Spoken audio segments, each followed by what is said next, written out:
start this recording. Okay, here we go. So in our next level of financial math, okay, is annuities. Okay?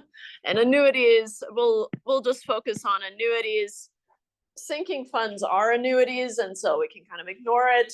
But let's do a smidge of review first before we keep going. We started with the idea of just kind of how money behaves, right? If we deposit some amount of money, then we earn interest on that money, right? The bank borrows it and they pay you interest. Or you borrow money and then you have to pay interest, right, to borrow that amount of money. And so money, the value of money changes over time, right?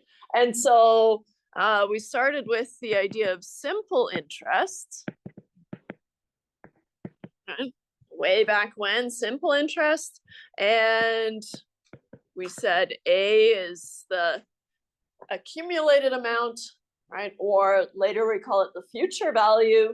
And P is the principal amount. So the principal amount that I either borrowed or invested, it behaves the same way, right? One's just more fun to think about. Times 1 plus R times T, where R is the rate and T is the time in years. I hope.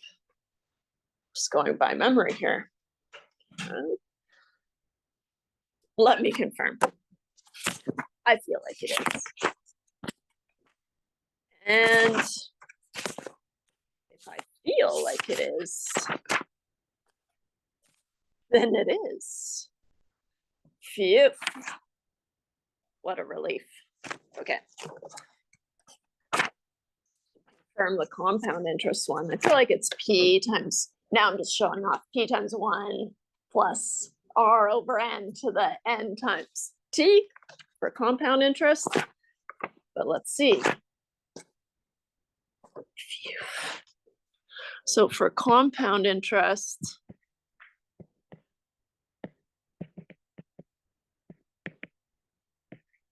we still calculated an A, and it had kind of the same setup, P times 1 plus R over N to the power of N times T.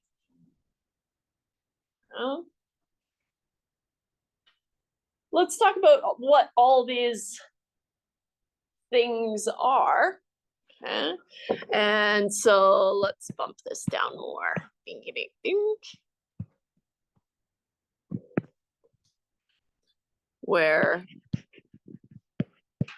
A is the accumulated amount.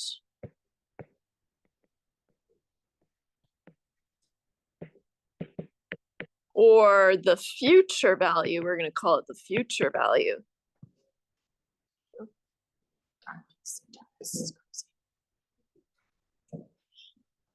Although I like to talk at you guys. P appears in both of these, right? P is the principal amount or the principal amount invested or borrowed. Okay. Principal, because it's your friend. Amount invested or borrowed behaves the same, right? It's just how the interest works, right? And so then we have an R in both of these, and so R is going to be the interest rate per year. That's going to be something that we assume, even if it doesn't say. Okay? So at a rate of 4%, it implies that it's 4% per year. Okay? I'm going to hold off on N because that's the thing that's in the compound interest, but not in the simple interest formula. right? And so let's talk about T, and then we'll be done with the simple interest stuff. But T is going to be the time in years.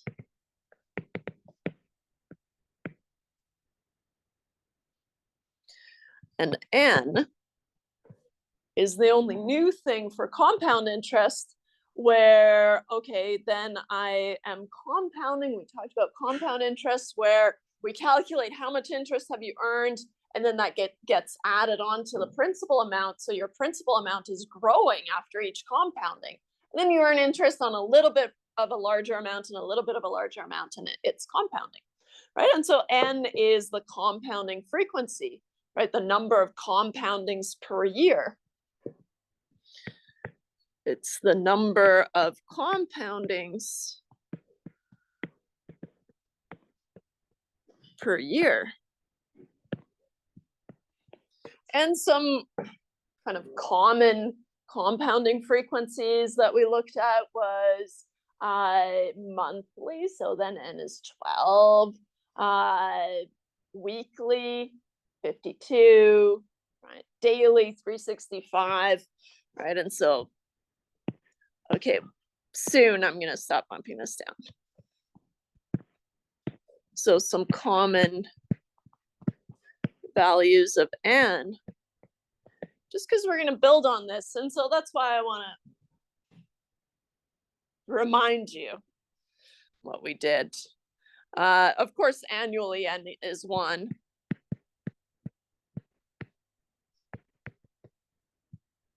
Semi-annually N is 2, monthly N is 12, weekly. There's bi-weekly, but I don't think she does that. It's 26, but I think she just does monthly, weekly, and daily. Did I forget any?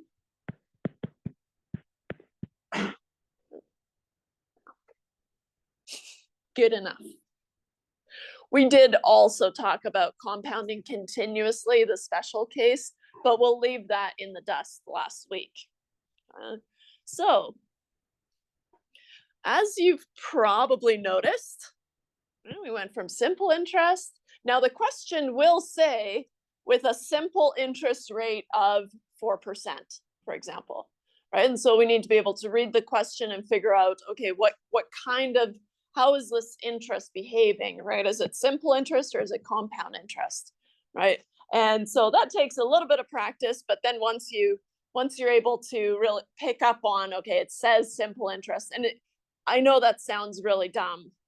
It says in the question, but it's a really common problem to have. How do I know? How do I know? Well, it'll say in the question, right? And so with a simple interest rate of 5%, then you know you use this formula, right? And compound interest, it'll say compounded monthly. Oh, I know which one I forgot. Where do I sneak it in here? Uh-oh. Which one did I forget? Quarterly, which is a very common one, right? A lot of businesses run on quarters. So let's quarterly, 4 times per year. Kind of confusingly, every 3 months makes quarters, right? So 3 and 4, but quarterly has 4 compoundings per year. So then compound interest, it'll say compounded quarterly, right? And how much will you have in the account, or how much will you owe if you borrow some principal amount, right? Or if you deposit some principal amount. And all it's doing is it's taking the rate and splicing it up over each of the compoundings, right? You don't get the full rate at each compounding. That would be amazing if you're depositing, terrible if you're borrowing, right? But we split the rate up over each compounding, and then the power is the number of compoundings that you see over the lifetime of this deposit or of this loan. Okay? So how can we level up from here? What if we incorporate payments, right? Usually, if you have taken out a loan, we make regular payments, right? And so that is what we call an annuity. Okay? And so that's what we're going to talk about today. So an annuity is when we have regular payments. And by regular, I mean kind of at some frequency, right? Monthly, quarterly, daily, right? That kind of thing. And so one of the assumptions that we will be making in this course is that our payment frequency is going to be the same as the compounding frequency. And of course, that's not necessarily the case. We can make adjustments, but we are not going to, this is kind of the end of the road-ish for us, right? And so it exists and it can be done. In fact, this poor orphan calculator, it just does it. Kind of neat. And so you put in your interest per year, your future value, your present value, your payment amount, and it just does it. That's why I'm so shocked that someone would leave it behind. Kind of off-putting about it, though, is that the on-off button is where the clear button usually is on this one. It's annoying. I'm constantly turning it off. Anyways, what am I doing? Trying to sell this calculator that's destined for my calculator bag? No way. So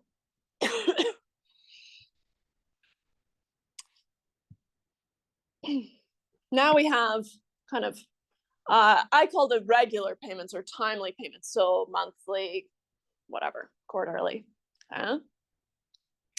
And so the textbook, she goes through and she kind of illustrates how sequences work, and right, because now I have a sequence of payments and how they're going to behave. If we could take a step back and say, okay, if I start with $0 in my account, right? And then every month I deposit $100, right? And I'm going to do that for 5 years, right? Or let's say 1 year, just for simplicity, right? Then what's going to happen is, maybe I'll bump this down here. Whee! Okay, not too far, Emily. What happens is we start, and we can imagine a timeline, right? And so I'll introduce the timeline today, and then we'll build on it some more on Thursday. But they are really useful for just kind of imagining how these payments are going to work. Okay. And so if I start today and I have $0 in my account, right? But then I let it go for, let's say, 1 year. So 1 year from today. And I'm saying I'm going to make monthly payments of $100. Okay. So at the 1 month mark, so here's this first month. Now, what we call an ordinary annuity, we make payments at the end of at the payment period, right? So if I'm making monthly payments, then I make a payment at the end of the month. And so I'm starting today, but it's not until the end of this month that I make a payment. Effectively, it doesn't look any different, but I'm going to put $100 in there. And then another month goes by and I put another $100 in there. Right?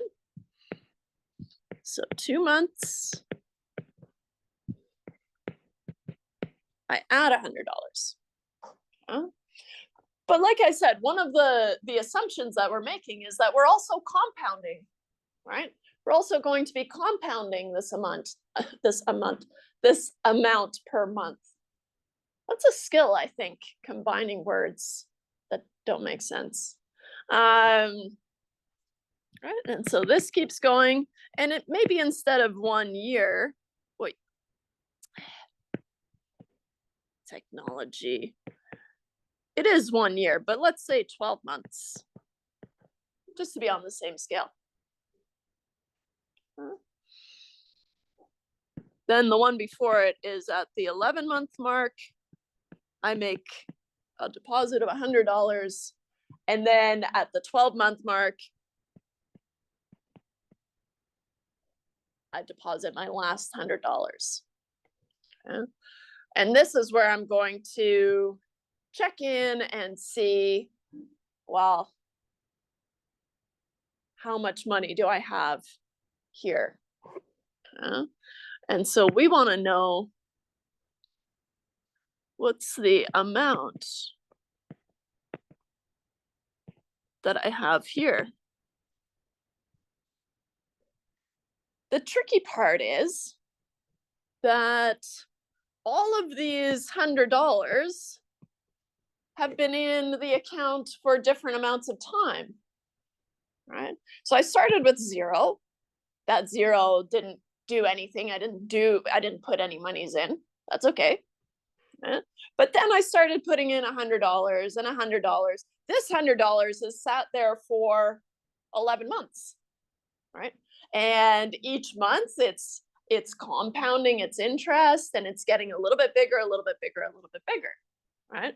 And so just because I've done this a time or two, I'm going to draw it like this, where I start and draw this $100 at the 11-month mark. It sat there for 1 month. Huh? And so here,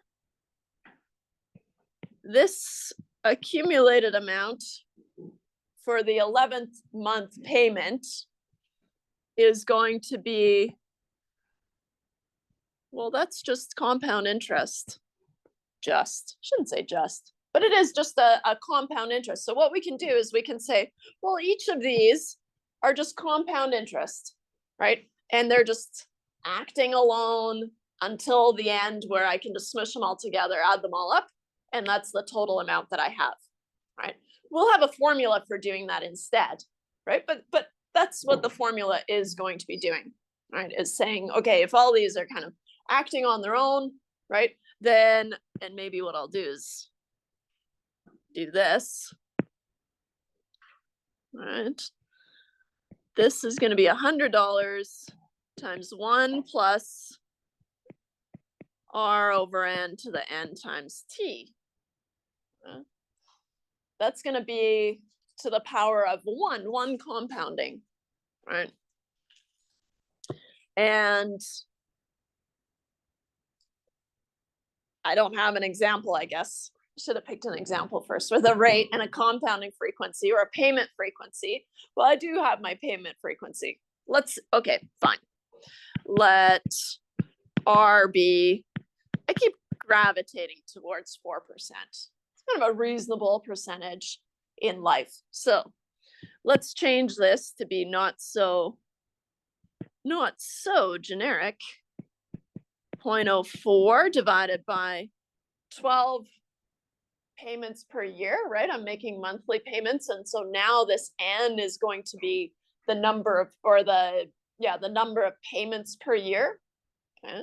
Because we're going to force the compoundings and the payments to be the same, so they're kind of wishy-washy there.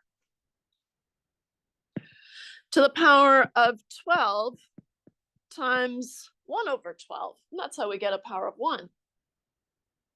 Okay. Notice how I didn't do all the months. They'll behave the same way. And so here you can do the same thing for the accumulated month, or accumulated amount for the 10th month. But let's draw this $100. It's been in there for 10 months, right? So it's been sitting there longer, and it's been compounding, and it's been growing and happy. And so here, the accumulated amount from the second month payment, I'm just using A2, A11, just some sort of reference, because they're all $100, and so that doesn't really help me, right? Is still $100 times 1 plus 0.04 divided by 12 times n is 12, and it's sat there, right, for 10/12ths of a year. Right? And so here, T is 10/12, right? 10 months between month 2 and the 12-month mark. And so here, I'll just emphasize that this is 1/12.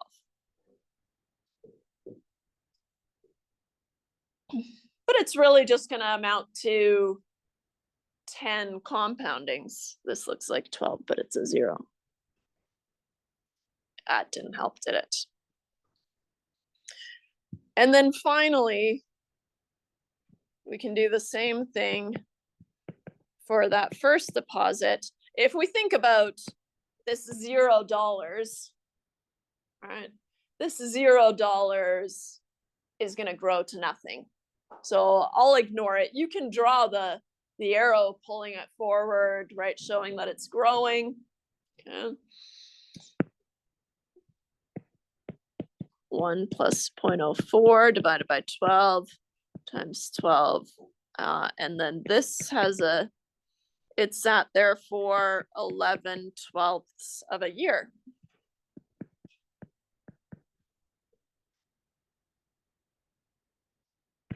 So then, instead of a question mark, if I add all these up, that's the total amount that I have, right? And maybe I'll say the total amount accumulated.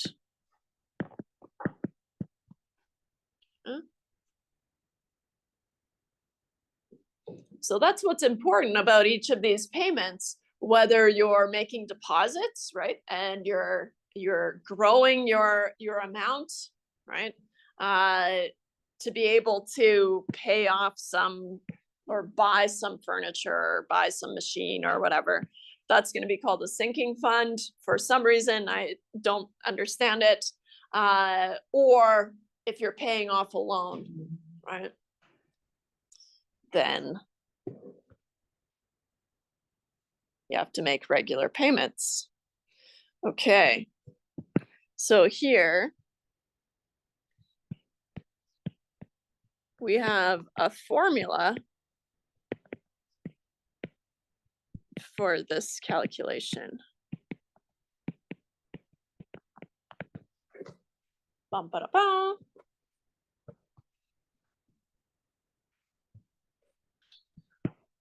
We did assume that the payments are made at the end of each period, and we will briefly see there is a way to make an adjustment for the beginning of the period. What do you think that all these things would do? If I make a payment at the beginning of the payment period, all of these amounts would just get shifted over one, right? And so they just sit there for one compounding period longer, right? And so we make an adjustment for that, but that's the only change. And so for us, we're going to focus on payments at the end of the month or end of the quarter or end of each period. And so that's what we call an ordinary annuity. Okay.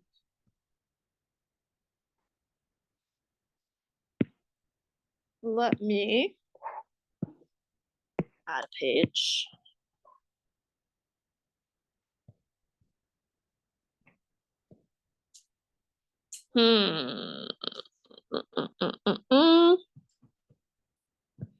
No, let's keep that there. I wanted to draw attention to it, which I guess I have a highlighter for. And so we are assuming that the payment period is the same as the compounding period. And we will continue to make this assumption, right, for this course.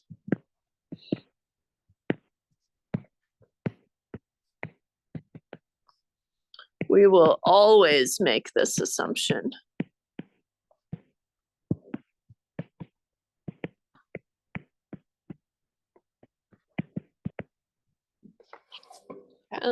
If that's not the case, then you need to adjust your interest rate or your R over N to be what it would be at the payment frequency. And so it's just an added layer, and you don't really need to pay attention to that. And so you can look it up. What? No, I can't. You can. It's out there. Okay. Slightly bigger formula, but we know a lot of these characters, right? I know R and I know N, and I know N and I know T, and I know R and I know N and I know 1. And so the only new player, well, and we know A, right? And so the only new player is M, okay, which I have to differentiate between M and N. That's hard. So here,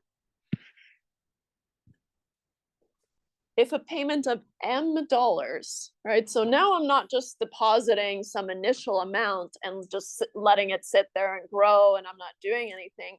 Now I'm going to say, okay, every quarter I'm going to deposit $1,000 into this account. Juicy, right? Where A, or let's write it out. A is M, and you want to be careful with all your brackets here, right? Because all these brackets show you the order that you need to do your math, right? Inside here, so go inside the onion, right?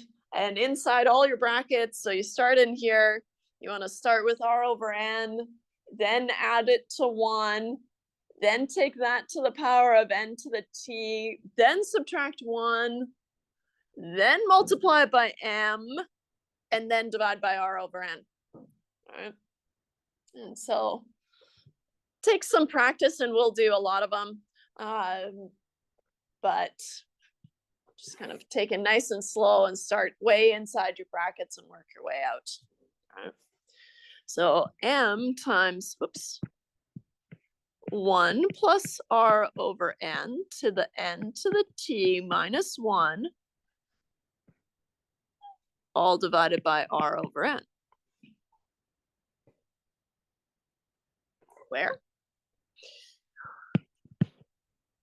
Where A is going to be this total amount accumulated, right? So it bypasses all this work that you could do if you think that's fun, right? But you don't have to, because now, right, notice that the only thing that's changing here is the amount of time that it sat there for, right? And so that's what the formula is doing, right? The M, right, the amount that you're depositing at each month is the same, and the rate stays the same, R over N stays the same. And so really it's just the power that's changing, right? And so that's what it's doing.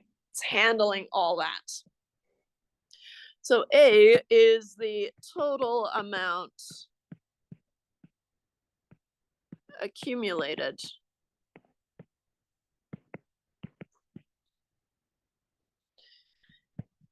M is our newest player. It's the amount of each deposit or payment.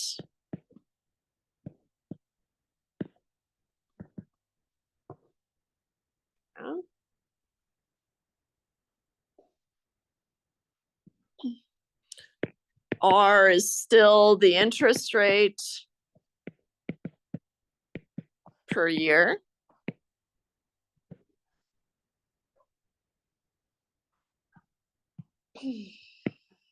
And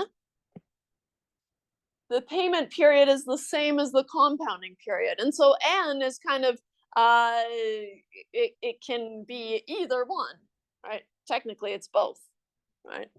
And so n is the number of payments per year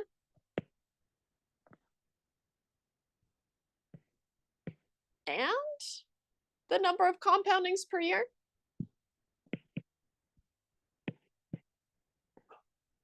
I wanted to say or, but let's do and to emphasize that we are assuming that they are the same. And the number of compoundings per year.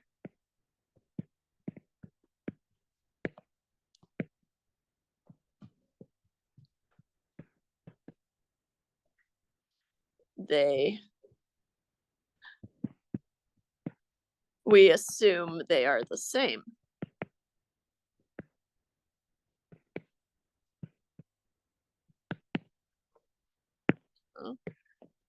I'll highlight or underline the and.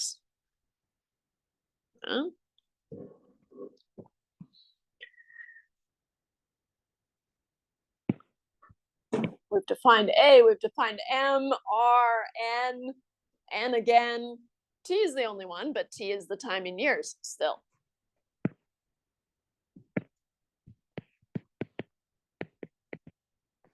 It's the time in years. Okay.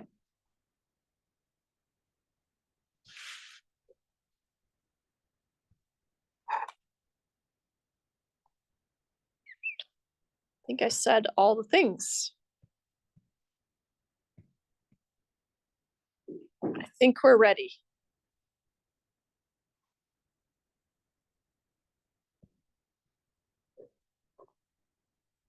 For an example. If at the end of each month, which is the formula that we just developed, and we are going to assume that if it doesn't say when the payment is made, it is at the end, okay, because that's kind of the default. But if at the end of each month, a deposit of $500 is made in an account that pays 8% compounded monthly, okay, things to pay attention to here are that, okay, the payments are monthly and the compoundings are monthly, right? Otherwise, we just kind of assume that they are the same. Okay. What will the final amount be after 5 years? And so here, let's just highlight, we want to solve for A, right? It's always nice to figure out what it is you have to solve for, and then you can pick away at, okay, I've got a regular payment, right? So we're given that at the end of each month, which means that my payment frequency is N is 12. N is 12. M, the amount that I'm depositing is $500. R is 0.08. And then just double check that, okay, N is still 12. That's going to be the case. And we want to find A after 5 years. So T is 5. Okay.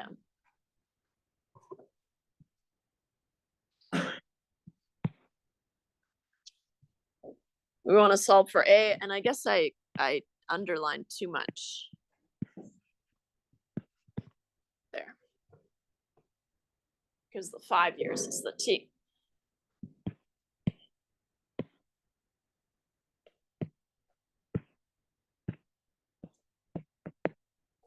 As soon as you see that you're making regular payments, right, then you need to use this formula here, right? And so then you have an annuity. And we can grab this here.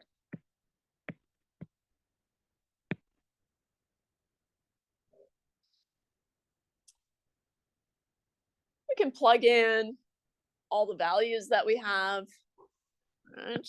So it really just becomes an exercise in algebra, right? After that, algebra. The amount that I'm depositing is 500, and times 1 plus 0.08 divided by 12 times per year, right, monthly, to the power of 12 times 5. Maybe I'll use brackets, right, for 5 years. N times t is going to give me the number of compoundings that's going to happen over the lifetime of this thing, right? And so -1. You don't want to forget that -1. It'll make a mess. Divided by 0.08 divided by 12.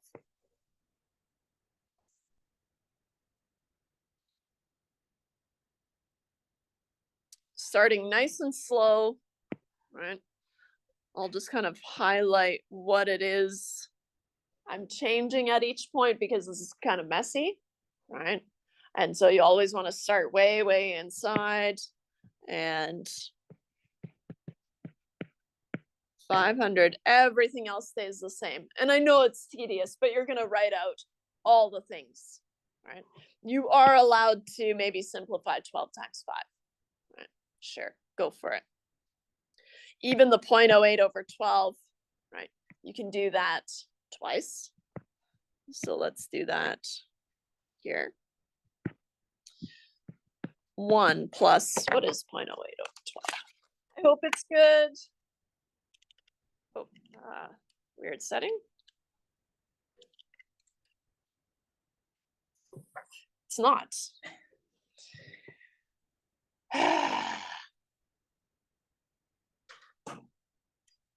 Fine. 0.00. Repeating. The thing about money is you don't want to be doing any rounding, right? So you want to keep all those decimal places. And so in this scenario, I would store this, right? And almost every calculator that I've seen has some sort of store function. So I'm going to store this in A. Oh no, I didn't do it. 0.08 divided by 12. I want to, hey, why isn't it doing it? I just said I want to store it. There we go, in A. Okay. Now, to show my work, I'm going to do this. I've stored that in A, right? Just to retain all those decimal places. I don't want to write them all out. That's annoying, right? But what I want to do is I want to show you the calculation or the total amount with a rounded value and the total amount with an unrounded value. See if we get any, if we see any differences. And I'm just thinking now, I should have probably played this out to make sure that it's one of those ones that really shows a difference in the amounts, but we'll see. 12 times 5, let's simplify, is 60. So doing a little bit of kind of cobbling here.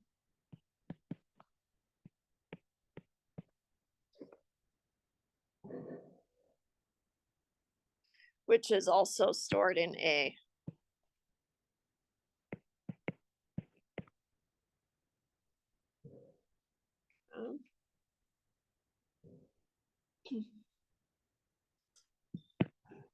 Okay.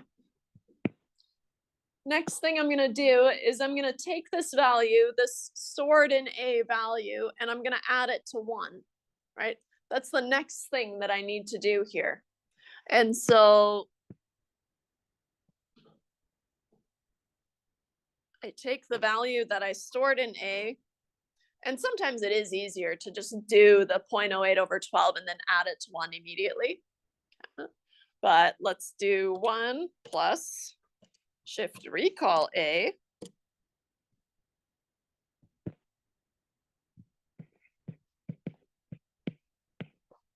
$500 times 1.0066 repeating to the power of 60 minus 1 divided by 0.0066 repeating.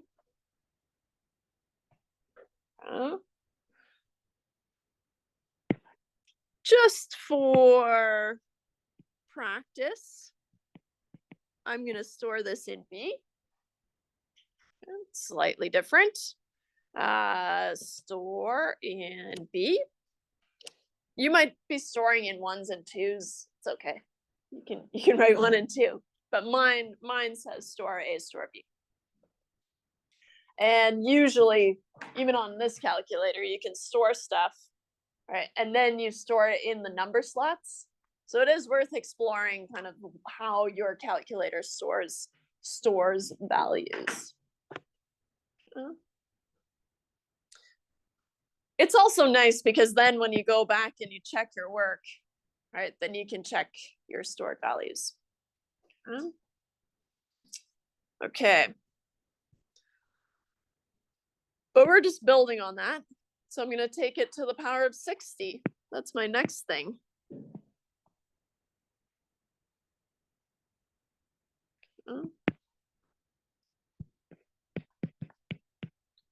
$500 times this to the power of 60. Make sure you know how to take it to the power of something other than 2. Right? Usually there's like a y to the x button or something like that. And I get 1.489845708 minus 1. And you won't believe what happens next. I'll store that in C. I know, right?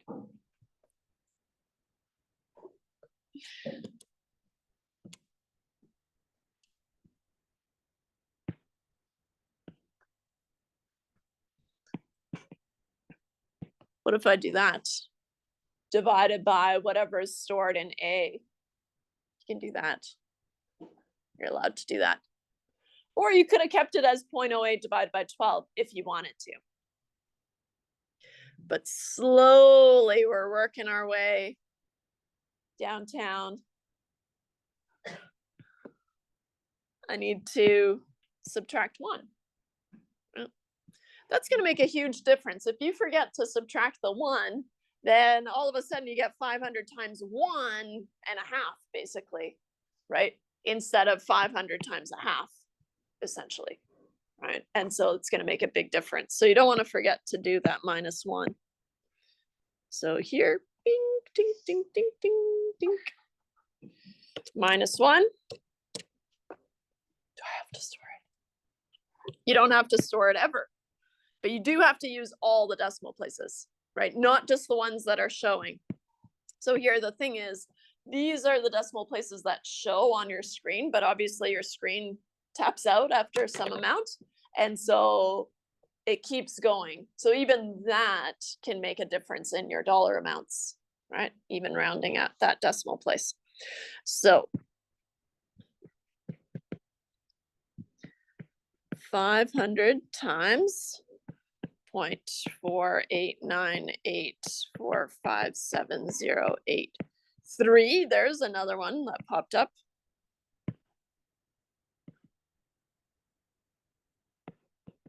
I'll store this in D if I remember to. Gonna run out of slots. I only have until F. Usually that's plenty. Not today.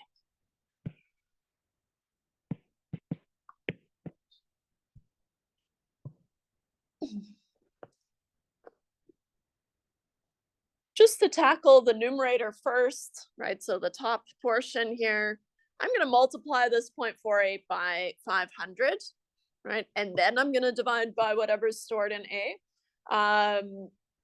But multiplication and division work on the same level, right? And so it doesn't matter which order you do it, but just to be consistent, let's keep chipping away at that top portion, the numerator. Times 500, I get 244.9228542.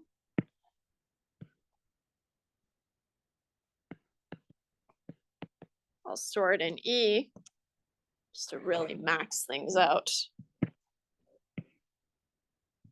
Divided by what's stored in A. Finally, divided by, recall A. I get an amount of 36738.42812. So make sure, well, first let me make sure that I wrote that down right. 36738.42812. Brackets.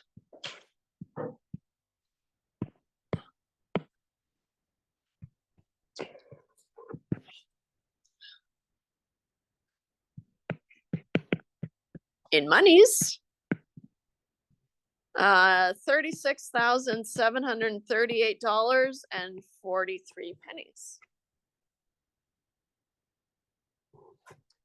So if you deposit $500 a month, I think it was per month, $500 per month for 5 years at an interest rate of 8%, you would have $36,738.43, right? Because you're earning interest on it. As opposed to if you just were taking $500 for, what was it, 60 months, right?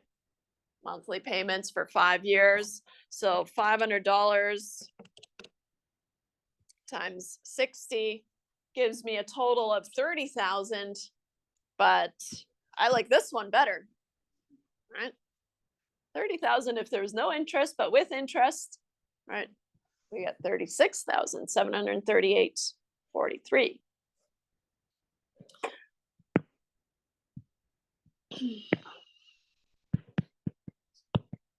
In the previous example,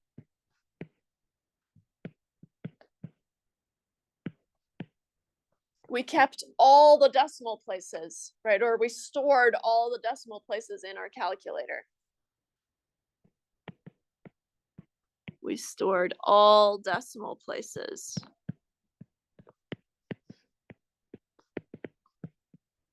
In our calculator, which we should.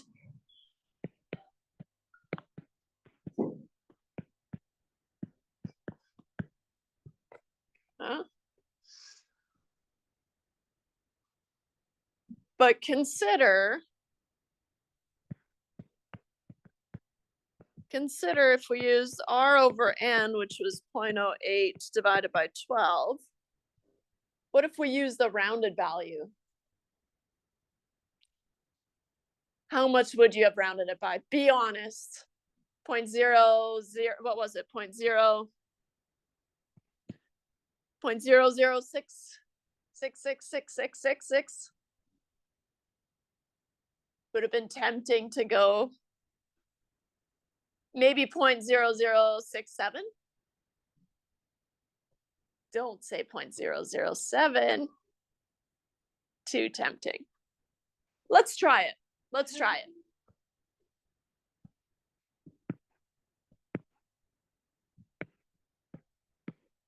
Rounded to 0.0067.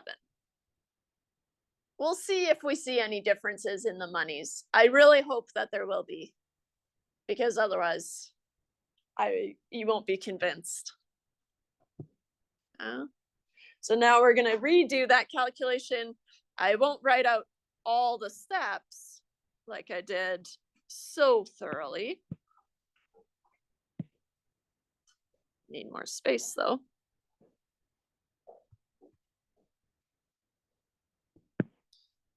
So A is m times 1 plus r over n to the t minus 1 over r over n. I think. Let me confirm. I'm in the wrong section here. Heck. Sold. Okay. So now we're going to let this be 0.0067 just to illustrate. A is still 500 times 1 plus 0.0067 to the power of 60 minus 1, right? Letting everything else stay the same, just rounding that r over n, which was kind of the troublemaker. All right. First thing, 1 plus 0.0067. Now that's on my screen. I use this previous answer button a lot, right? And so then I can take that and raise it to the power of 60, right? Or in this case, it's just on my screen, so I can take it to the power of 60. And then I need to subtract 1. And then I need to multiply by 500. And then I need to divide by 0.0067. Okay. There's a difference.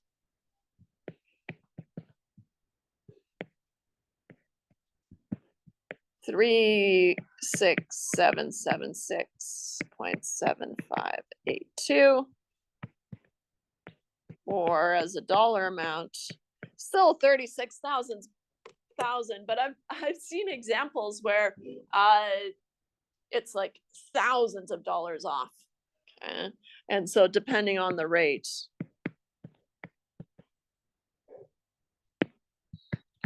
versus the amount of, let's see if I can squeeze it in here, 36,738.43.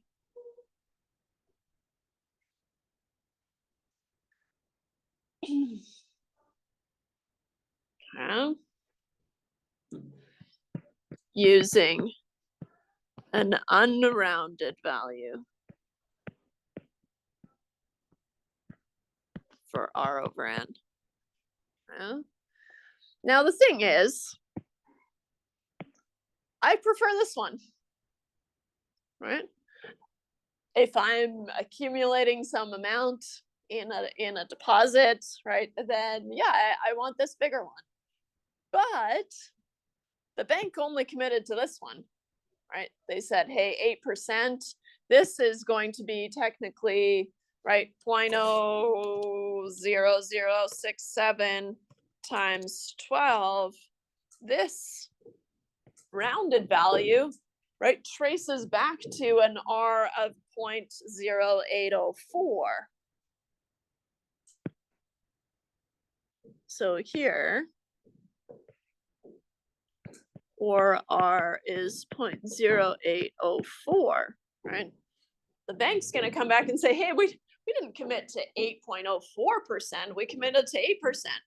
You can't just make up your 0.04% that you want. But I want it. I know, but that's not how it works, right? And so they're going to use this value, right? This one's better if you're paying stuff off anyways. It depends on what side of the equation you're on. Right? Okay, so we are always going to use all the decimal places, even the ones not shown in your calculator, right? And so, because you never know when it's going to make a big mess.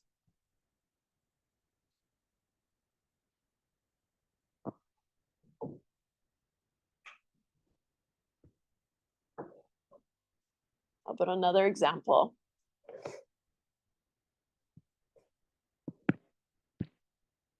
You know what I realized? I think it's daylight savings on Sunday. I'm scared. That is a bonus.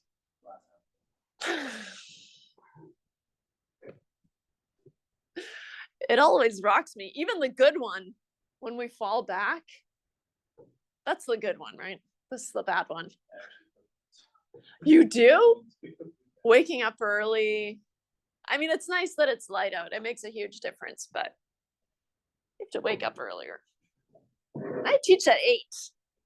Rude. I know, right?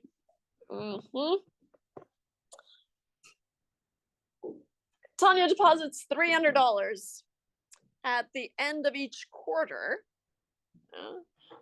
in her savings account. If the account earns 5.75% compounded quarterly, how much money will she have in 4 years?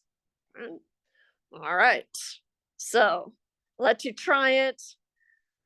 I'll work through it kind of quietly here, and then we can check back in. Make sure you keep all your decimal places and really show off all your calculator skills. Or maybe ask me how to store stuff.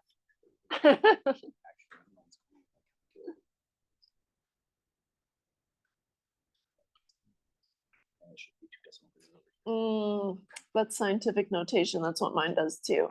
It says it moves it, or it's moved it 3 to the right, or in the, Okay. and so. Do you know how to shift it, how to program it back?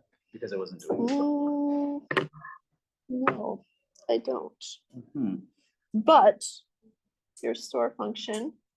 I do know how to store You know how to store it. Yes, okay. This one is just then it'll, yeah, so you'll want to keep an eye out for that scientific notation. Okay. But it's like, so if it says 6.66 times 10 to the negative 3, it's moved it 1, 2, 3 decimal place, or the decimal places moved, making room for a 0.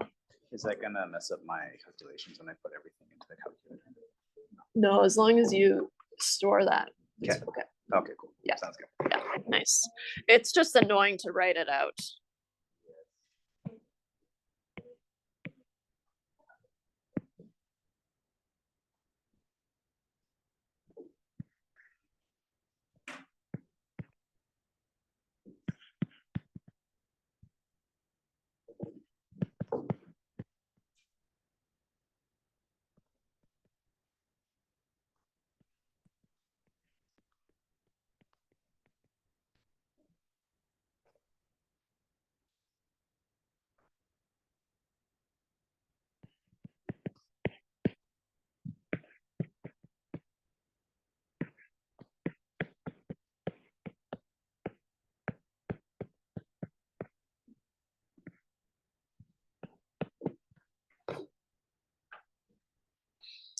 It's going to be another bad one, isn't it? Okay, it's okay.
We keep calling him by his full name.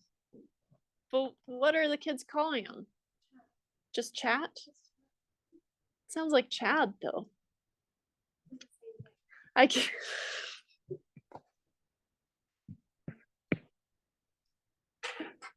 We should call him G. Remember Ask Jeeves? Maybe not. It's like we were an Ask Jeeves family. Pre-Google, there's like different search engines, and Ask Jeeves was one of them. Yeah.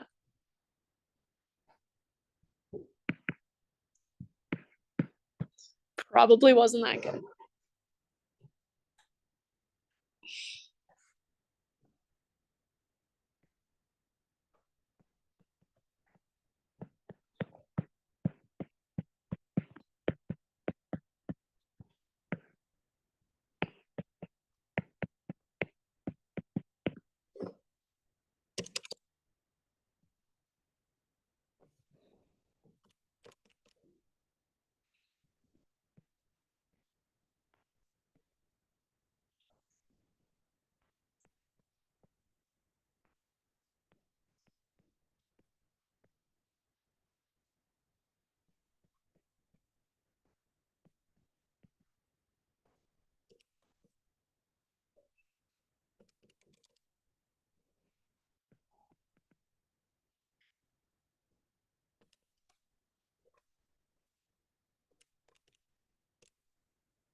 Did you get $5,353.89?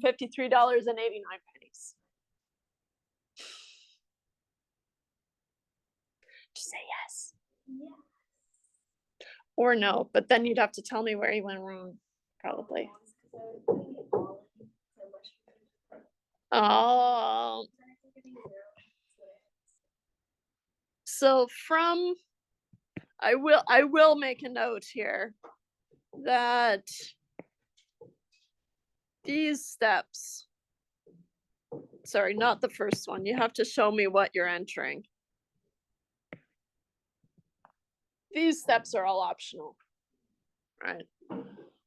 It's kind of more work to write them down, but I'm also trying to show you the steps for the math. And so these are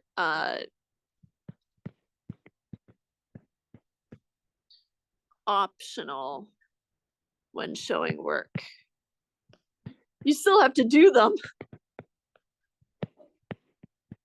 Can't just opt out of doing them, but you could, right? Once you have your R over N, right, then it's on your screen, right? And so 0.0575 divided by 4.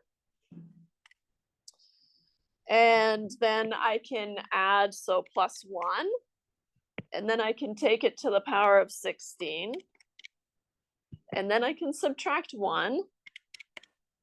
And then I can multiply by 300.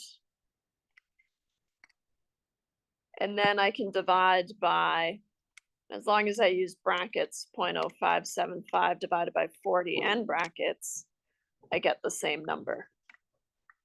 So you don't have to show all those steps. I just want to show you the steps that you should be doing it in. Okay. So Tanya would have a whopping $5,353.89.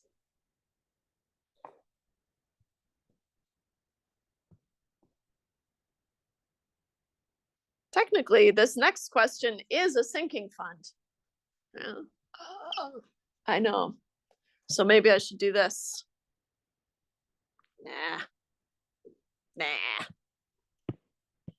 Let's do this. Give myself some room.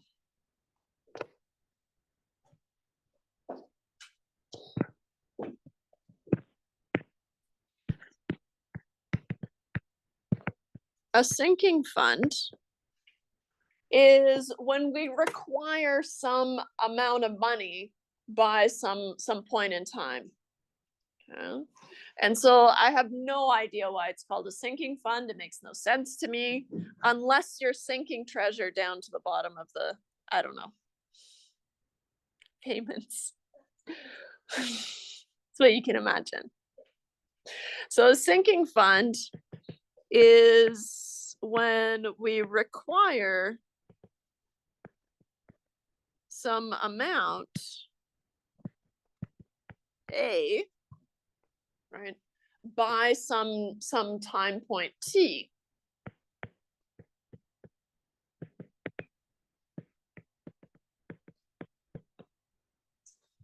And we need to find the M, or the payments that make that happen. Slightly different, oops, by some point. Well, that looks weird. By some time point T. And so we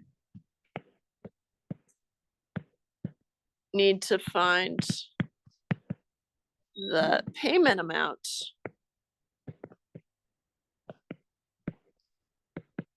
which is your M, okay, that's going to make that happen. Now, all that is now I'm forcing A to be some number. So I'm not solving for what A is, but I'm still going to have some interest rate, and I'm still going to be prepared to make payments at some interval, right? Monthly, quarterly, whatever. Okay. And then I'm committed to making some number of payments between now and time point T, right? And so then I can solve for M, right? So that's the only difference between an annuity and a sinking fund. Is an annuity, we usually calculate how much I have at the end, right? Whereas the sinking fund gives me the amount that I would need to get to a certain amount, right? Slightly different. We use the same formula though.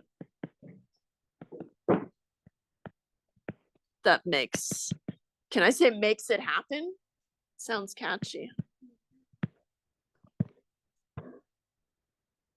And yeah, the best we can come up with is you're sinking payments down into your buried treasure until you have enough, and then you can extract it all and go spend it.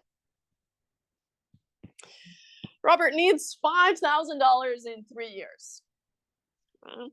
And how much should he deposit each month in an account that pays 8% compounded monthly? Okay. And so, good thing these payment frequencies and the compounding frequencies, they match up. Okay. They will. Okay. In order to achieve his goal.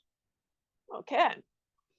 So now, right, how much should he deposit? Means we need to solve for M. Okay.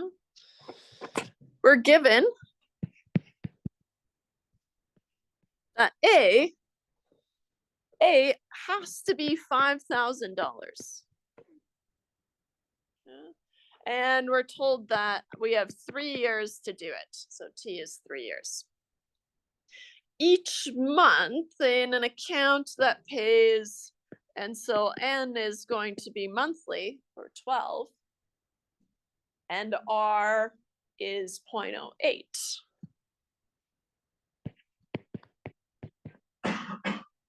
Bless you. So now we go ahead and we use the exact same formula. We just need to solve for M, right? Same kind of simplification process, except for the very end where we divide a lump over by A.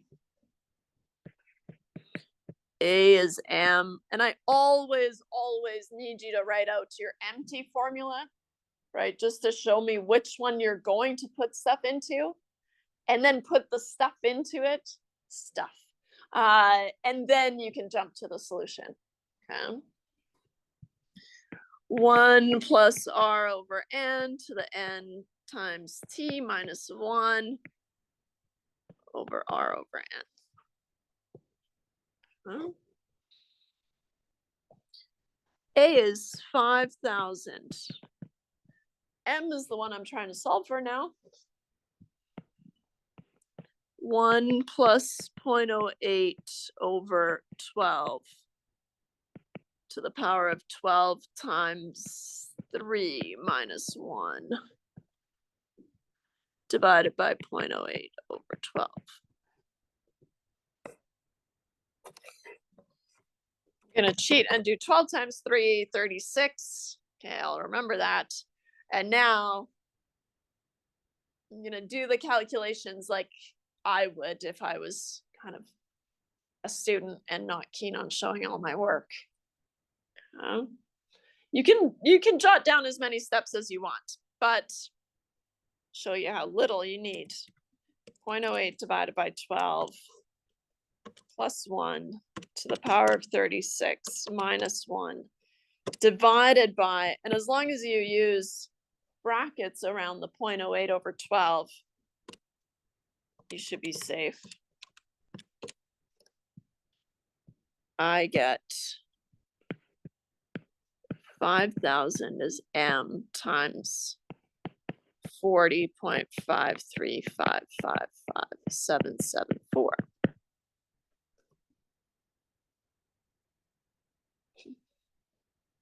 Making sure I don't lose any decimal places. Right. I can solve for M. M is 5,000 divided by 40.535555774. So 5,000 divided by that. I need to make payments of 123.348494.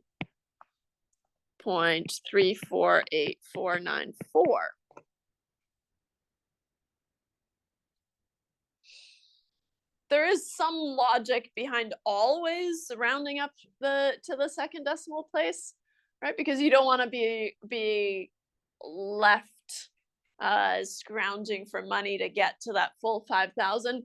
But hopefully you have a couple of dollars extra, so it doesn't really matter. So just in general, just round properly to 2 decimal places because it is money.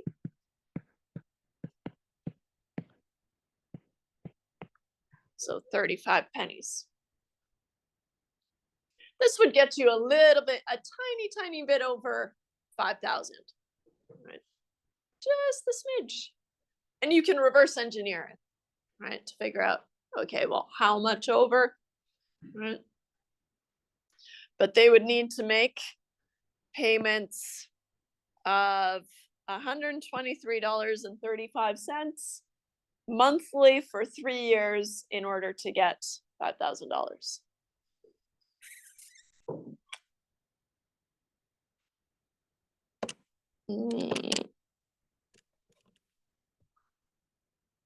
Nice. Okay.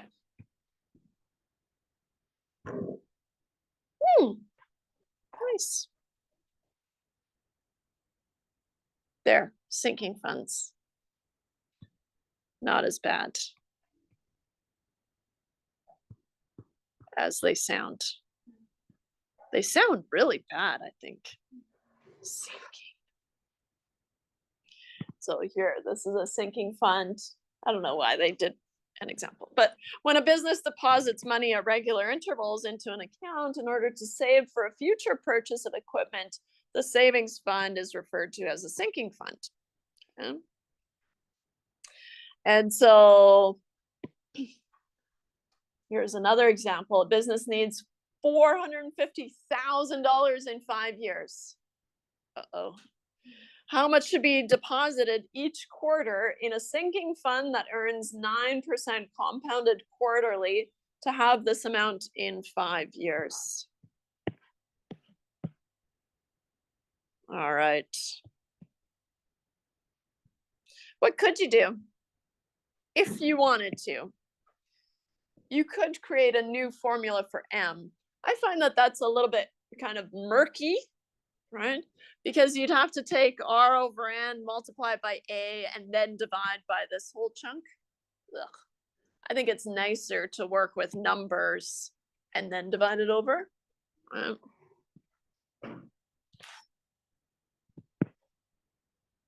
Okay.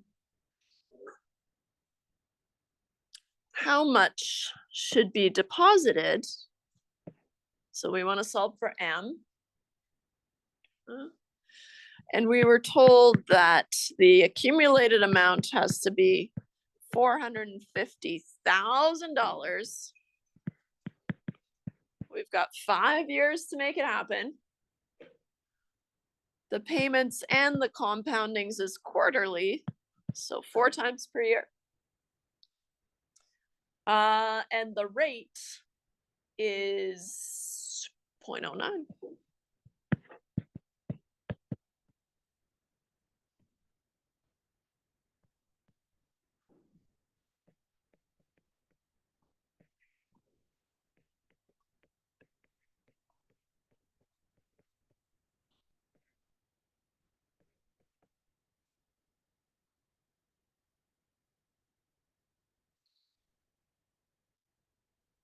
Yeah. Plugging in all our numbers.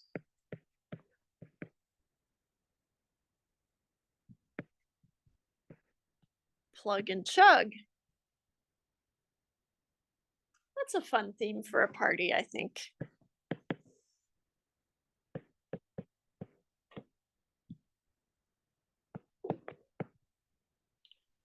I used to have math parties when I was in grad school.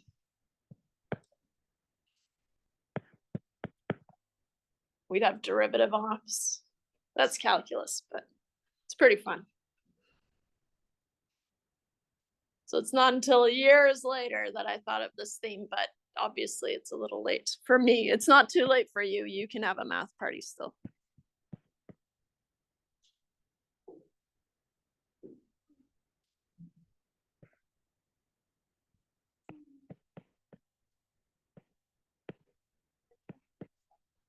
Uh-oh. Doesn't want to do it anymore. Zero, huh? For which part? Let's see. Oh, no, doesn't want to. At least 0.09 over 4 is something nice. 0.0225. Finally. Plus 1 to the power of 20 minus 1 divided by 0.9 over 4.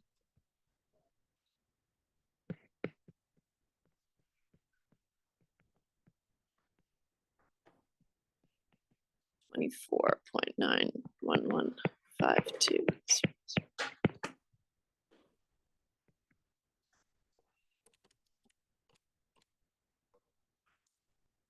Did it shape up?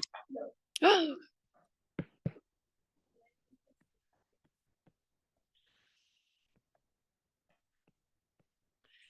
It's your sign.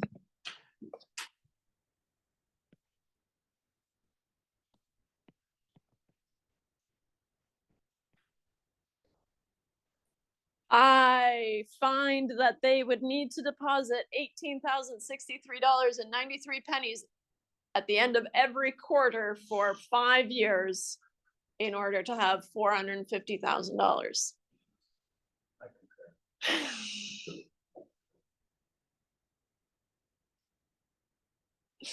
Uh-huh.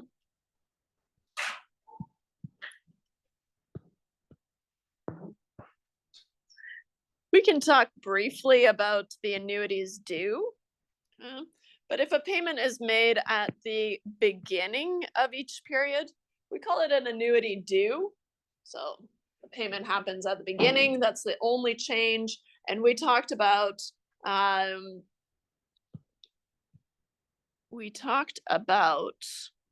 what that would look like in terms of our timeline. And maybe let me just copy and crop.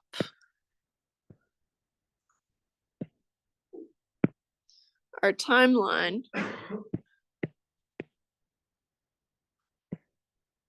And I keep harping on the timeline because we're going to talk more about the timelines on Tuesday, on Thursday.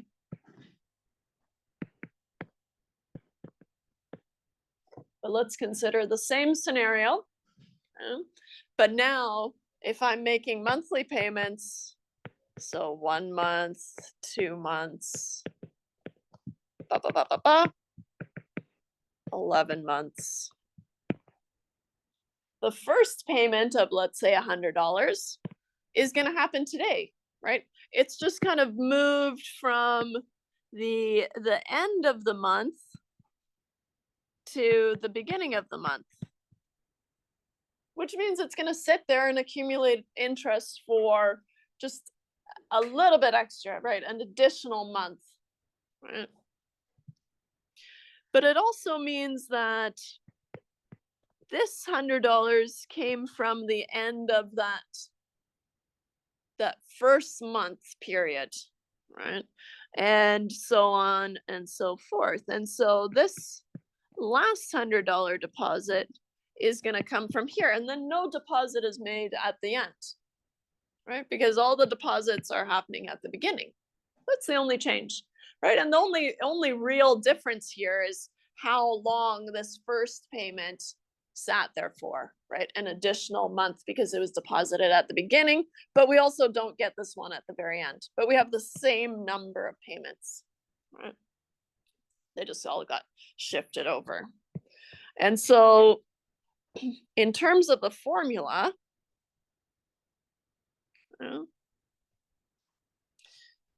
to find the future value, or the A, the accumulated amount,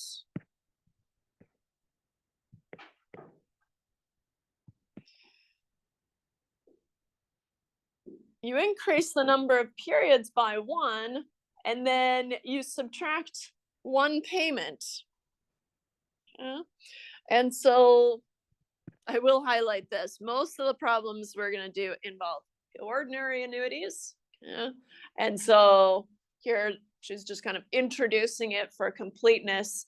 But the only real change here is we have M times 1 plus R over N. That's all the same, but this is new.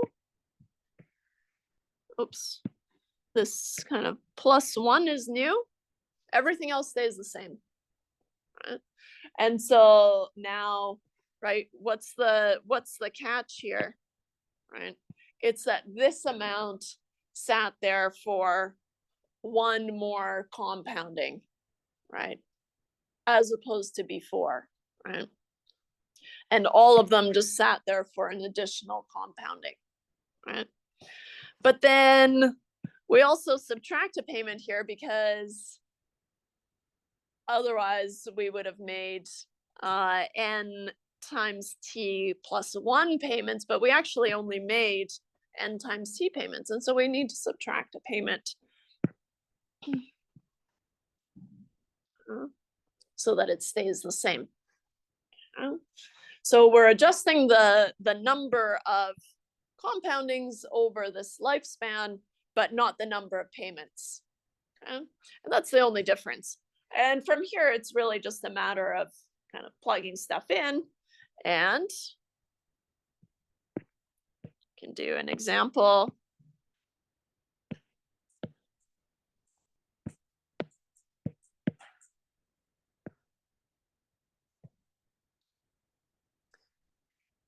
If at the beginning, that's what tells me that this is an annuity due, right? So if at the beginning of each month, a deposit of $500 is made in an account that pays 8% compounded monthly, what will the final amount be after 5 years?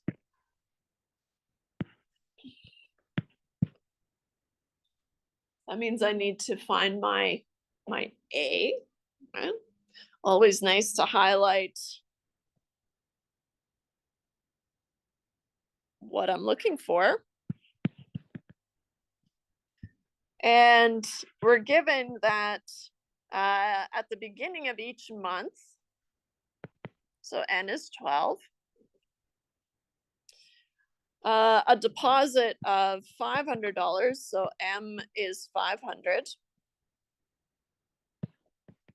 R is 0.08 compounded monthly, so N is 12 still, and T is 5 years. This beginning, right, tells me which formula to use, right? So this means that I have an annuity due,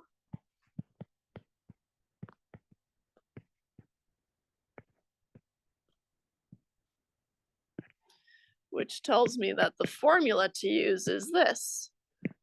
M times 1 plus R over N to the N times T plus 1,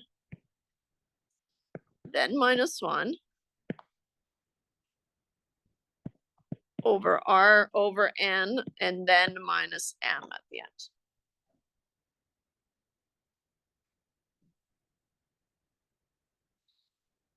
Okay.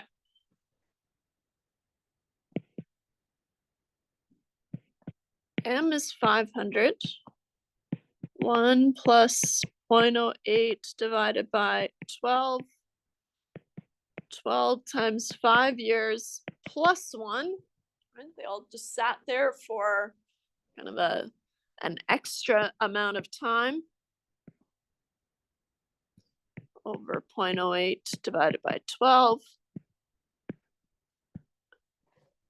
But there weren't NT plus 1 payments, there was only N times T payments, so I need to subtract 500. Okay. Let's see if our calculators behave. First, I'm gonna cheat and I'm gonna do 12 times 5 plus 1. Okay, it's 61. Now I can remember that. And from here, I'm off to the races. 0.08 divided by 12 plus 1 to the power of 61 minus 1 times 500 divided by bracket 0.08 divided by 12 and bracket, then minus 500. And make sure that you find the same thing. And if you don't, let me know because maybe I mucked it up. 336,983.35098. Oops.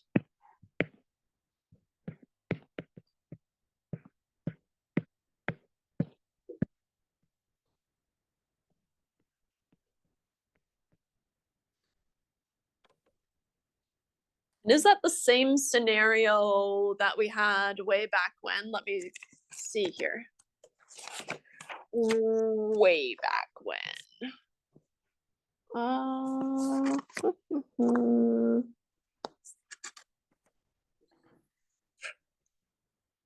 $500, 8% compounded monthly after 5 years.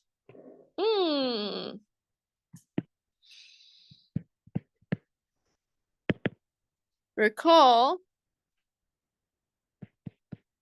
if payments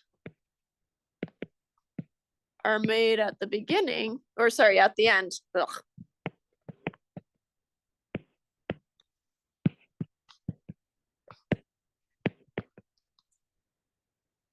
all else staying the same,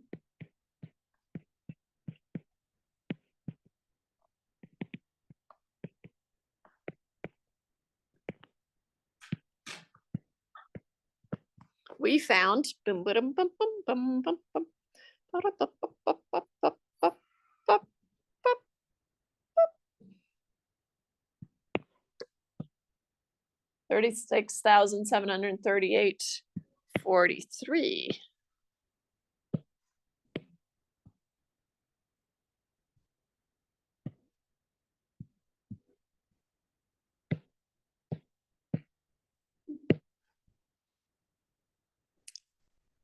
What? Right? What's the difference here? I like this one. right? Making payments at the beginning. And it's all because all of these payments, especially the $500, that first $500, they've all been sitting there for just one compounding period longer, right? And so that's the difference.